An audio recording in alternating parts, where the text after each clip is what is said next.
Good evening, and I'm Andy Thayer from the Gay Liberation Network, and tonight, as you saw on your screen, we're going to be talking about the so-called fiscal cliff, the deadline, December 31st, wherein our so-called leaders in Washington are supposed to decide how to deal with the alleged budget crisis. And we use an emphasis on the word alleged.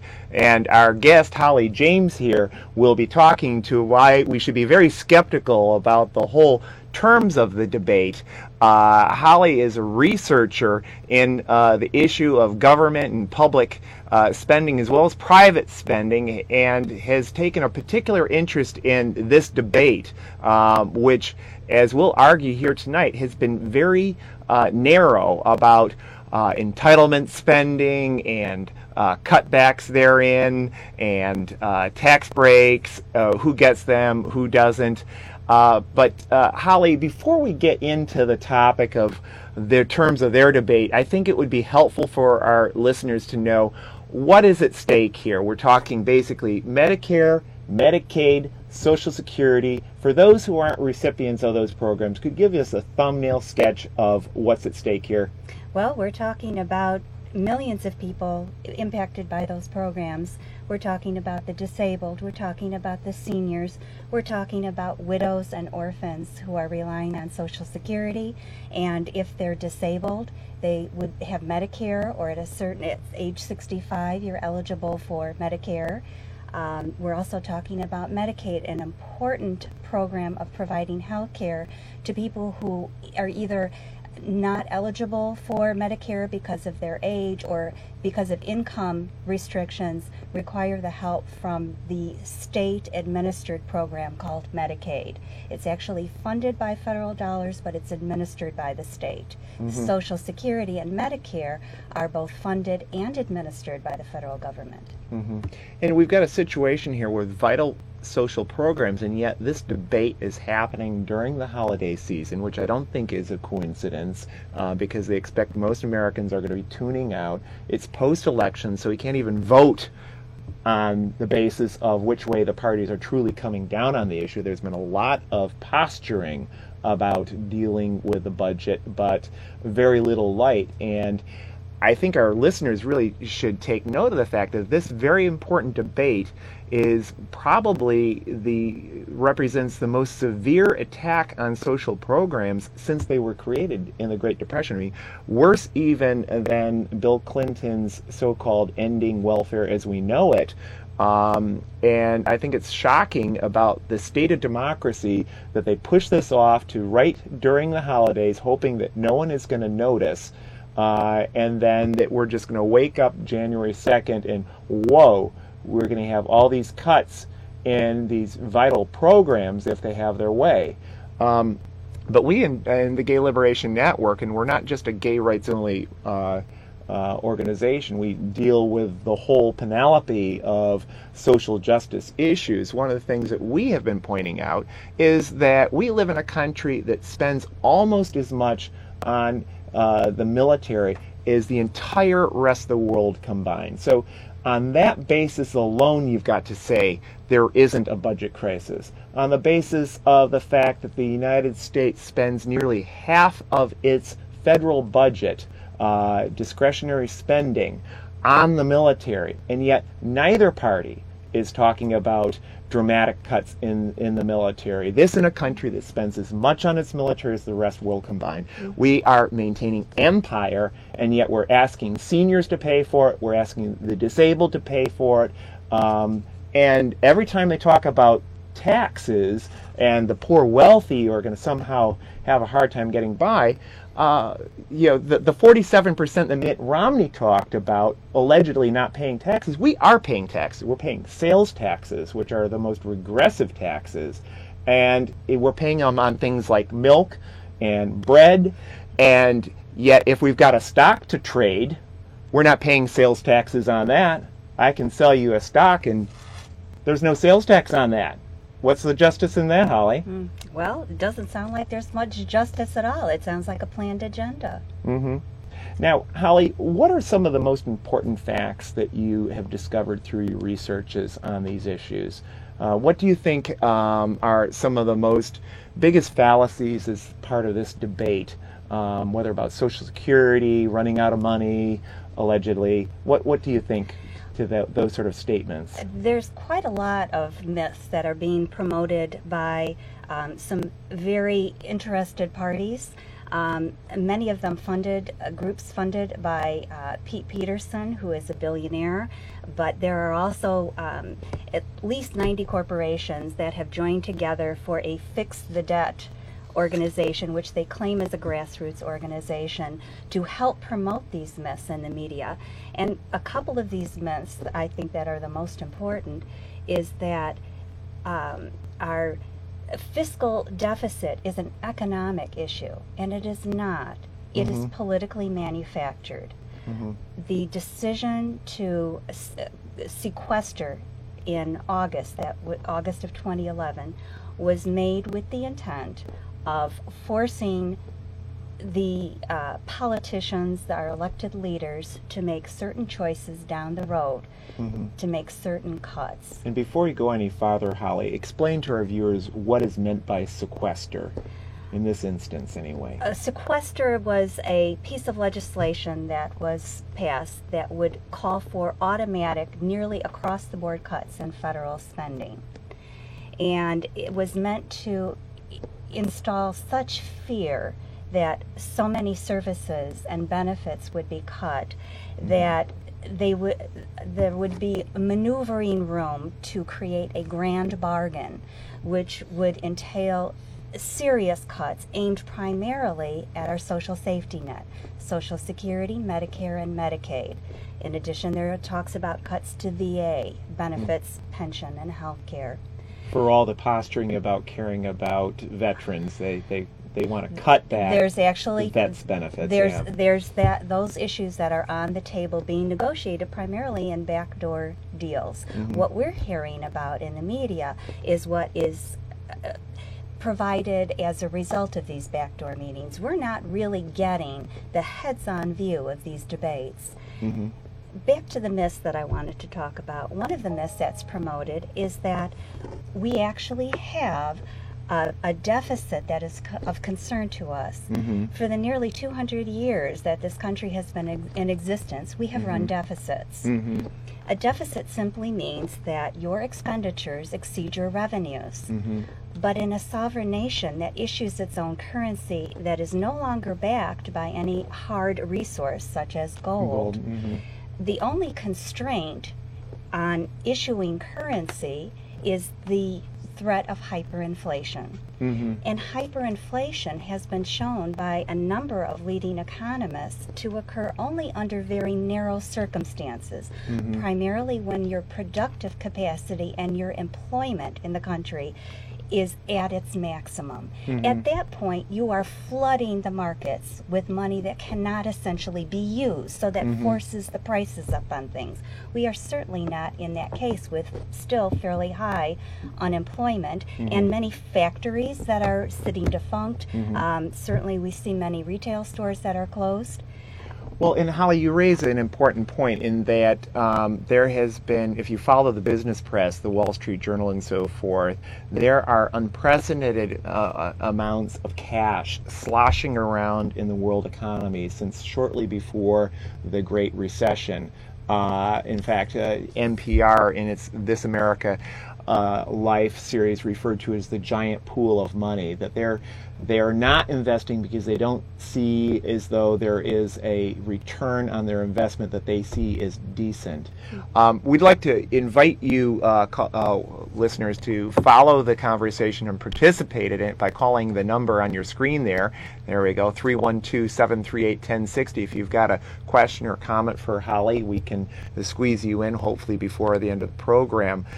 These are cuts that directly affect all of us, whether you're a retiree or not. Hopefully you'll live long enough so that you will have that opportunity. It certainly will affect immediately your loved ones. And yet this debate, there's a lot of posturing about it, a lot of huffing and puffing about how radically different the Republicans are from the Democrats.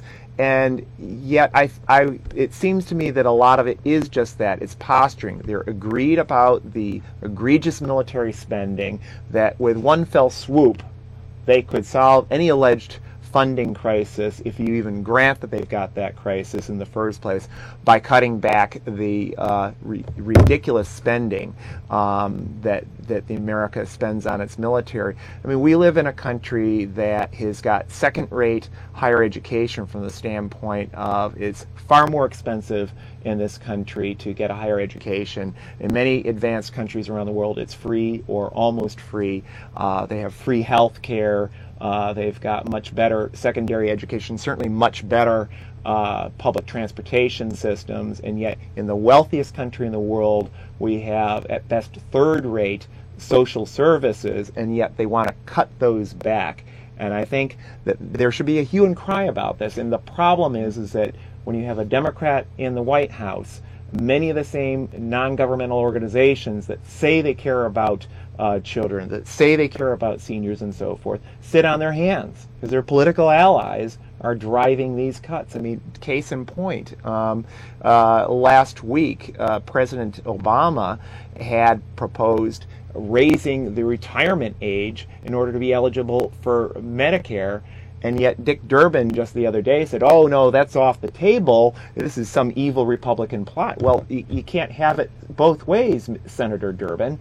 And Durbin is not only the number 2 person in the Senate, he's widely seen as a mouthpiece for the president in that body. What's your take on that, Holly? Well, sometimes these misunderstandings occur when so much of the debate is occurring behind closed doors, and the left hand doesn't know what the right hand is doing. Right. Right. And I've read some amazing figures. I mean, certainly raising the Medicare age is being talked about on both sides of the camp, both the Democrats and the Republicans. And the additional loss in life is quite remarkable. If you look at the percentage of seniors 65 to 67 who under this one of the plans being discussed to cut Medicare would be without government health care insurance for 2 years and now would need to go into the private insurance market. So you can see sounds very lucrative for that private insurance. You can see that's very lucrative.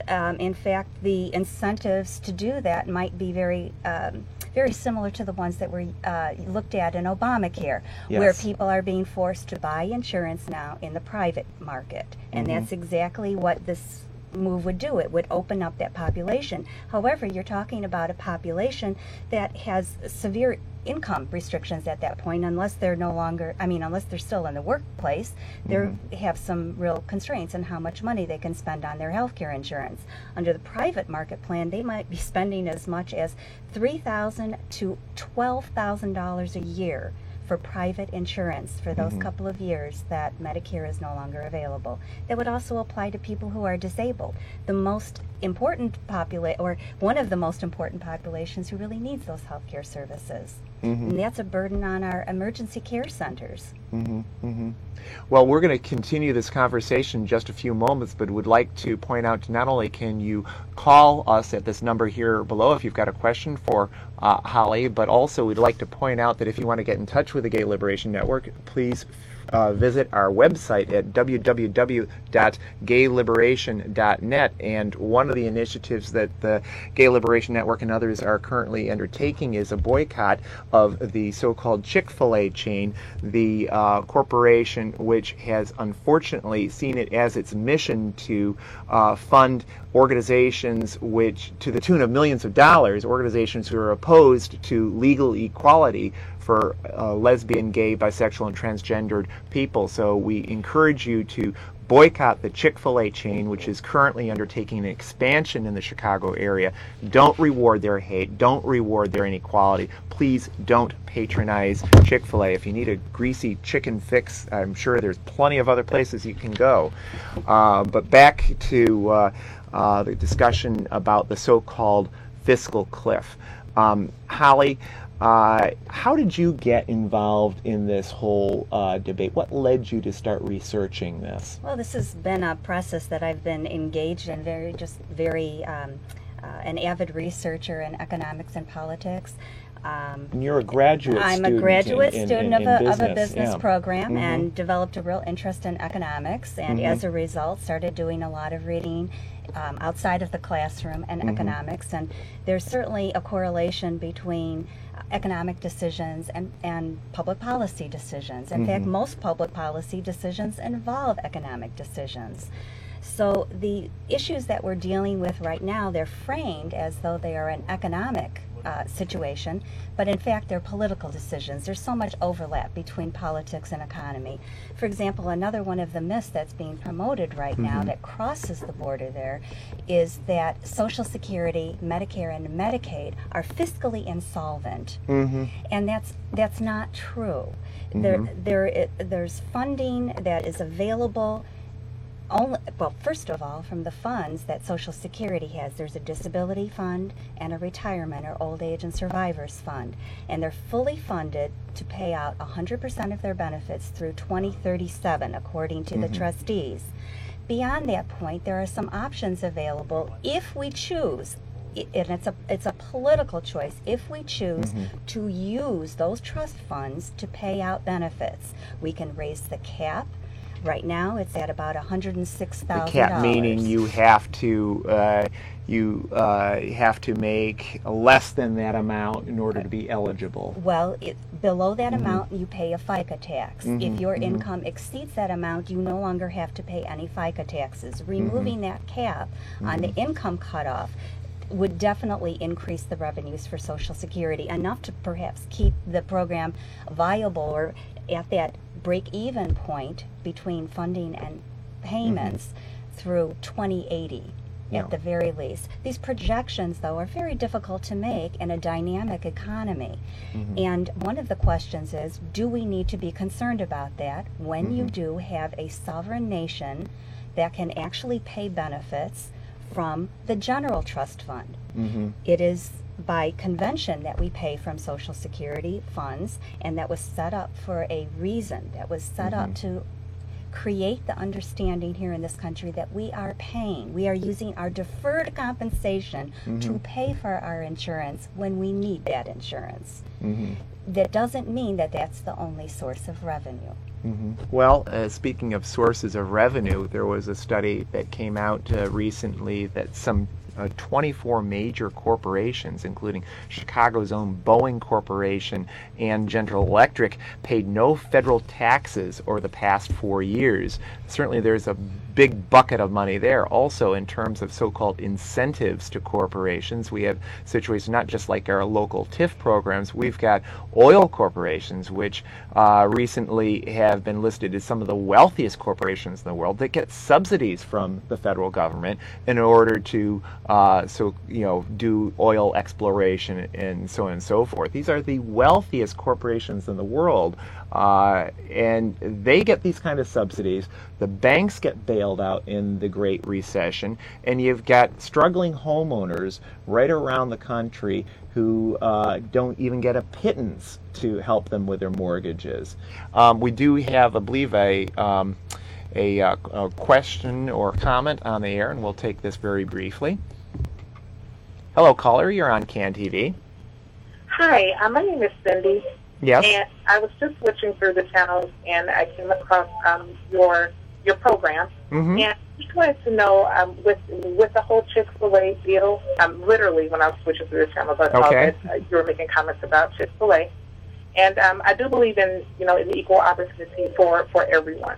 Mm-hmm. But I do have a cousin of mine who works for Chick-fil-A, Mm-hmm. and when there was a huge deal going on, she said that it's not that they don't hire LGBT, that's not the issue, that the issue was with the CEO of the company expressing the way that he felt. Mm-hmm. So I just wanted to know if that's not the problem, if it's not about a Chick-fil-A not hiring LGBT, then why are you encouraging people not to patronize Chick-fil-A? Okay, thank you, caller. That's certainly a valid question. The reason why we're asking people not to patronize Chick-fil-A is that they have given millions of dollars to organizations which have steadfastly fought against equal legal rights for lesbian, gay, bisexual, and transgender people. And in this day and age, I think the idea of any corporation giving monies to organizations which are dedicated, for example, to inequality for racial minorities, or inequality for religious minorities, or inequality for women, that any corporation that did that sort of thing would face a huge boycott, and the same standard should apply for LGBT people. Moreover, according to, I believe it was the Wall Street Journal, the Chick-fil-A Corporation has faced a couple dozen lawsuits alleging discriminatory behavior against not just LGBTs, but religious minorities with whom they disagree, Muslims and so forth,